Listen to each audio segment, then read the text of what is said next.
لو عايزة تعملي طريقة جديدة للمكرونة او بتفكري انك تقومي كده وعقلك يوزك وتقومي تعملي حاجة سريعة كده في تصبيرة اخر نص الليل، يبقى الفيديو ده علشانك. تابعي معايا الفيديو. انا اسمي حنان والرهان معايا دايما كسبان.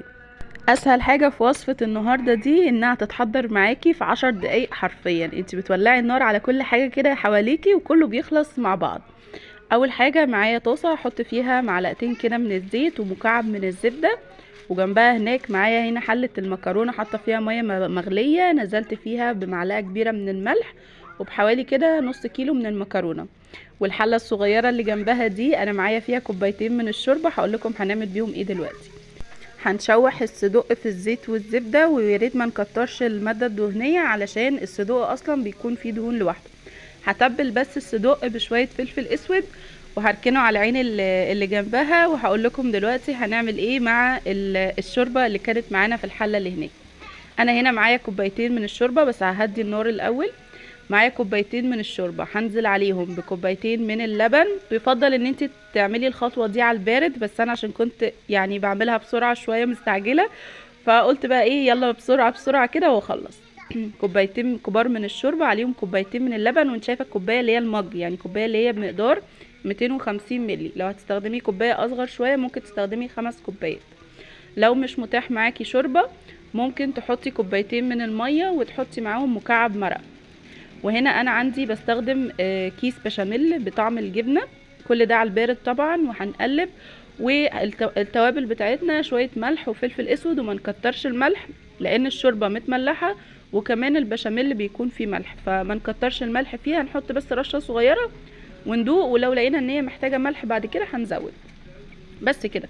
دي كده هنركنها بقى على العين اللي هناك دي كده تخلص مع نفسها عبال ما تغلي. وهنا المكرونه كانت بدات تغلي، ما ننساهاش عشان ما تلزقش في بعضها. ورجعت الصدق تاني بعد ما خلاص كان اخد يعني التشويحه بتاعته. على فكره الصدق كان على العين اللي جوه كانت شغاله عبال ما كنت بعمل البشاميل. وبعد ما الصدق اتشوح معايا نزلت كده بشريحتين من البسطرمه، وده اختياري بس هي بتعلي التست قوي معايا. وعلى فكرة ممكن ما تستخدموش صدق ولا بسطرمة اللي متوفر عندكم، يعني ممكن تستخدموا لحمة مفرومة في الوصفة دي بنفس التكنيك بتاعها، او كمان ممكن تستخدموا مكعبات فراخ او شرايح شاورما. اللي متوفر عندك استخدميه وهيطلع التست بتاعها عالي جدا. بعد كده نزلت ببصلايه كبيره فرماها في الكبه، وكمان كام قرن فلفل كده بارد مع قطعه سبايسي فرمتهم برضو في الكبه. هبدأ ان انا اقلبهم بقى بعد كده مع الصدق ومع البسطرمه. قبل ما اقلب انا هنا محطتش التوابل غير لما نزلت بالبصل علشان التوابل بتاعتي ما تتحرقش مع التشويحه بتاعه الصدق. التوابل انا كاتباها لكم اهي: توم باودر، بصل باودر، بابريكا، وملح وفلفل اسود، ومرقه لحمه انا بشتريها من عند العطار، مرقه لحمه نوعها ويلز. ممكن تشتري بقى اي نوع عندك. لو عندك بهارات لحمه حطي، لكن لو بتعمليها بفراخ مثلا ممكن تحطي بهارات فراخ. وحطيت في الاخر ورق لوري. هقلب بقى كل الحاجات دي كلها مع بعضها لحد ما البصل، انا عايزه بس البصل يدبل شويه والفلفل مع الصدق والبسطرمه. وهنا كانت المكرونه استوت، بس كنت بحاول ان انا اشيلها بالمعلقه دي بس لقيتها فكره فاشله فقلت لما اروح اصفيها بقى كلها بالمصفى كده مره واحده، عشان انا يعني مستعجله وعايزه اخلص الاكله دي بسرعه.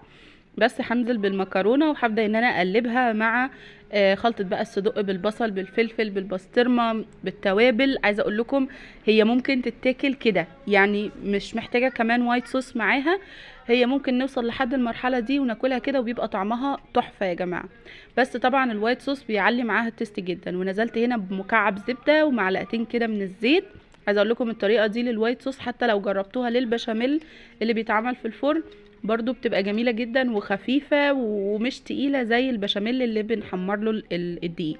بس كده هو ده القوام اللي انا عايزاه. انا مش عايزة قوامها تقيل خالص، انا عايزة قوام يكون خفيف علشان دي زي ما قلت لكم كده تصبيرة لاخر الليل وبس.